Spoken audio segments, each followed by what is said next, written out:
پاکستان نہیں چل رہا ہے. کوئی کہہ رہا ہے نا کہ یہ کیا اسے کہتے ہیں کہ اپنے آپ کو گھسیٹنے کے قابل بھی نہیں رہا پاکستان میں. ہر چیز تباہی و بربادی کی نشانیاں موجود ہیں. یہ کام کوئی مسئلہ ایڈاک بیس پر چلایا جا رہا ہے پاکستان. کوئی پلاننگ نہیں ہے, کوئی ویژن نہیں ہے, اور پاکستان دیکھ لے کہاں لا کے کھڑا کر دیا گیا. اگر پاکستان کا آئین ہوتا, قانون ہوتا, تو جنہوں نے 8 فروری کو الیکشن جیتا تھا ان کے حوالے کیا جاتا پاکستان. جب بھی کوئی حکومت عوام میں اپنی جڑیں نہیں رکھتی, کوئی سسٹم جڑیں نہیں رکھتا, عوام اس کے ساتھ ہی ہوتے. پاکستان کے عوام کا اعتماد ہمارے سسٹم پر اٹھ چکا ہوا ہے. کوئی ٹرسٹ نہیں کرتے, حتیٰ مایوسی اور ناامیدی کا لوگ شکار ہیں. اور جو سسٹم اور جو نظام اور حکومت عوام کا اعتماد کھو بیٹھے, وہ کبھی بھی بحرانوں کا بوجھ نہیں اٹھا سکتی, بلکہ بحران پیدا کرتی رہتی ہے, اور وہ سسٹم نہیں چل پاتا. ابھی حالت ہماری یہی ہے. ہم دنیا کے تحولات میں ارریلیونٹ ہیں, ہماری کوئی حیثیت ہی نہیں ہے اس وقت دنیا میں. اور ساتھ ساتھ ہم کیا کر رہے ہیں, داخلی طور پر تو ناامن ہے, اور ہم نے اپنا ایک نیا دشمن گھڑ لیا. پہلے ہمارا انڈیا دشمن تھا, اب ایک مسلمان برادر ہمسایہ ملک ہم اس کو دشمن بنانے جا رہے ہیں. بھئی آپ دیکھ لیں کہ جب سے یہ پی ڈی ایم کی حکومت آئی, بلاول بھٹو صاحب وزیر خارجہ بنے, گئے وہاں پر ایک دفعہ میرے خیال میں وہ لیڈیز جو ان کی وزیر مملکت تھی وہ ایک دفعہ کی. آج تک اسحاق ڈار صاحب گئے ہیں. ہمسایہ ملک ہے, ایک بہت بڑا بارڈر ہے اس کے ساتھ ہمارا, طولانی بارڈر ہے. وہ 40 سال سے زیادہ لوگ وہاں یہاں رہے ہیں, ان کے بچے پیدا ہوئے, ان کی نسلیں 3-4 پیدا ہوئی, پروان چڑھے, ہماری بولیاں بولتے ہیں, ہمارے علاقے کے کلچر کو جانتے ہیں وہ لوگ. ہم تو بالکل ایسے آپس میں جیسے نا جڑے ہوئے لوگ ہیں. کس طرح سے آپ اپنے ہمسایوں سے دشمنی, ادھر بھی دشمنی ادھر بھی دشمنی, سینڈوچ بنا رہے ہیں پاکستان کو آپ. کے پی کے حالات اور اسی طرح سے بلوچستان کے آپ کے سامنے ہیں, اور باقی پاکستان بھی. لہٰذا یہ کس کی اجازت سے ہو رہا ہے؟ کہاں فیصلہ ہوا ہے کہ افغانستان ہمارا دشمن ہے, ہم نے ایلیمینیٹ کرنا ہے اس کو؟ کس نے فیصلہ کیا ہے؟ ہر کسی کو ایلیمینیٹ کرنا, یہ تسبیح ختم کر دینی چاہیے. آپ کہیں دوسروں کو ایلیمینیٹ کرتے کرتے خود نہ ہو جائیں. اس لیے میری گزارش ہے کہ ہم اسی طرح سے آپ دیکھ لیں کرم کا مسئلہ, چھوٹے چھوٹے مسائل دیکھیں, بڑے مسائل بن رہے ہیں. کرم کا مسئلہ یقین کر لیں, میں آپ کے سامنے کھڑا ہوں, یہ 1 ہفتے کے اندر آرام سے حل ہو سکتا تھا. 1 ہفتے کے اندر وہاں ایک شروع میں اچھا ڈی سی, پیچھے پولیس کا ڈی پی او ہوتا, اور ایس ایچ او وغیرہ ہوتے, مناسب سے ہوتے, پڑھے لکھے سمجھدار. یقین کر لیں یہ مسئلہ اتنی جانیں تلف نہیں ہوتی, ہمارے ہاتھ سے نہ جاتی.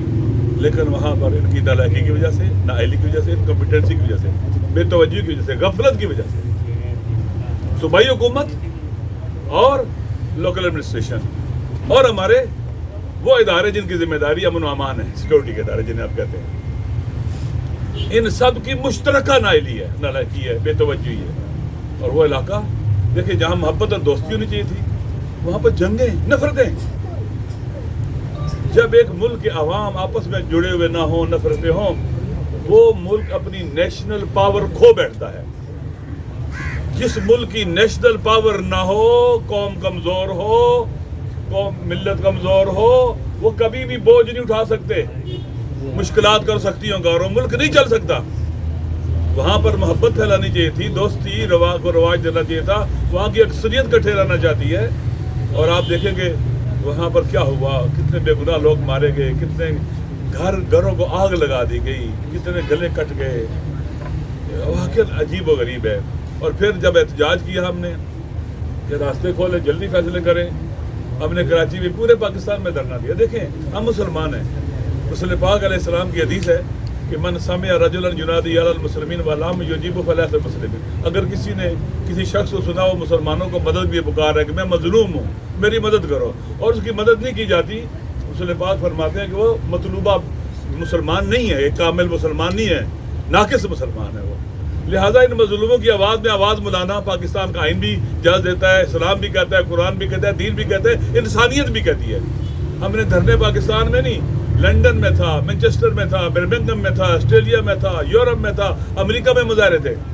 درست ہے, ہر جگہ تھے. کہیں ہمیں کسی نے گولی وہاں نہیں ماری, وہاں کسی نے غیر مسلم ممالک میں ہمیں کسی نے گولی نہیں ماری, کسی نے ڈنڈے نہیں مارے. لیکن کراچی میں ایک فاشسٹ وزیر اعلیٰ اور اس کی حکومت نے وہاں بے گناہوں کو گولیاں ماری ہیں. 100 میں لوگ زخمی ہیں, لوگ, ایک شہید ہو گیا, ایک اور کرٹیکل ہے.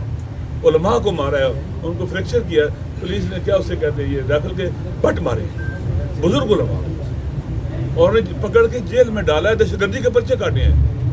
یہ ہے پیپل پارٹی کی فاشسٹ حکومت.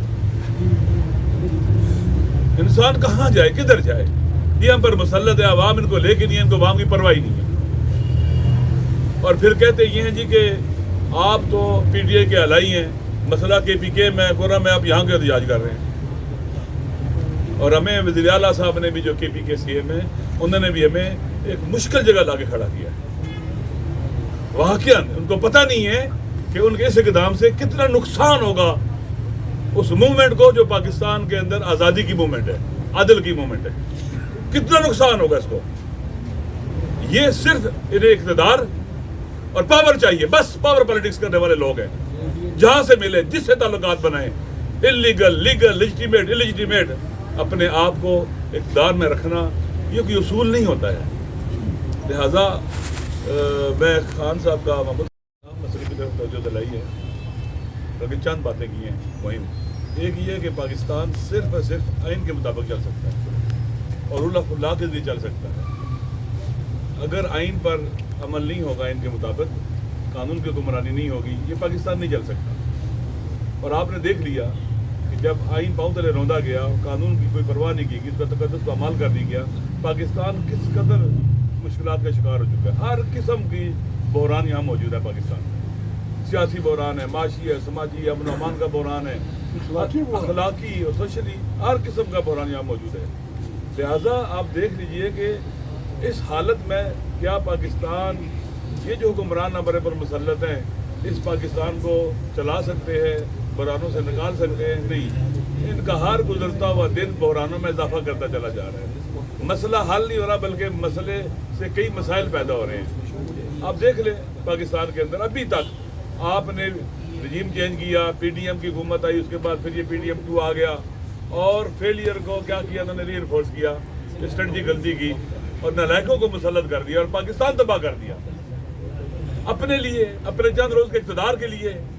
یہ ظلم ہوا ہے پاکستان کے ساتھ کہ ایک آدمی طالع عظمات ہے, وہ چاہتا ہے کہ میرا اقتدار باقی رہے, زیادہ عرصہ چلے, تمام کی تمام چیزوں کو بلڈوز کر دیا جائے.